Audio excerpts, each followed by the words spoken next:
Hello cuties. మా చిన్ని బంగారం అయితే ఎంత ముద్దుగా బొచ్చున్నాడో కదా. కానీ నేనైతే వాడి నిద్రను చెడగొట్టేశానండి. గబగబా స్నానం చేపించేసి ఫ్రెష్గా రెడీ చేశానండి. మా చిన్నోడు పాలు కూడా తాగేశాడు. ఈ హడావిడి అంతా ఏంటా అనుకుంటున్నారా? మా చిన్నోడు ఫస్ట్ డే స్కూల్కి అయితే వెళ్తున్నాడండి. వాడైతే చాలా ఎగ్జైట్ ఫీల్ అవుతున్నాడు. కానీ నేనైతే చాలా భయపడిపోతున్నా. వాడు ఎంత ఏడ్చేస్తాడో ఏమో అని. నేను అనుకున్నది ఒకటైతే అక్కడ అయింది ఒకటండి. అసలు పొంతనే లేదు. ఇంతకీ స్కూల్ ఎక్కడా అని అనుకుంటున్నారా? మన హన్మకొండలోనేనండి. ఈ లొకేషన్ చూస్తుంటే మీకే అర్థమైపోతుంది. స్కూల్ ఎక్కడా అనేది గెస్ చేయండి. స్కూల్ నేమ్ ఏంటో గెస్ చేసి కామెంట్ చేసేయండి. మా చిన్నోడైతే వాళ్ళ నాన్నకి చాలా హ్యాపీగా బాయ్ చెప్పేసి ఫ్లయింగ్ కిస్ కూడా ఇచ్చేస్తున్నాడండి. నేనైతే చాలా షాక్ అయి చూస్తున్నాను వాడిని. ఎంత ముద్దుగా ఉన్నాడో కదా.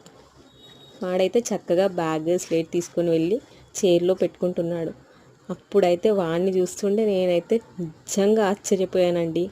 ఎంత పెద్దోడైపోయాడా అని చెప్పేసి. మా చిన్నోడైతే పక్కన అబ్బాయి వాళ్ళ మదర్కి కూడా బాయ్ చెప్పేస్తున్నాడండి. చాలా నవ్వేసుకున్నాను నేను. ఈవినింగ్ వాడి దగ్గరికి తీసుకొద్దామని వెళ్ళగానే నన్ను చూసి పరిగెత్తుకుంటూ వచ్చి హగ్ చేసుకున్నాడండి. నేను చాలా హ్యాపీ ఫీల్ అయ్యాను. రిటర్న్లో ఇంటికైతే వెళ్ళిపోయాము. మా రిష్యుదైతే ఫస్ట్ డే స్కూల్ అయితే సక్సెస్ఫుల్గా కంప్లీట్ అయిపోయింది. వాడైతే చాలా హ్యాపీగా ఉన్నాడు.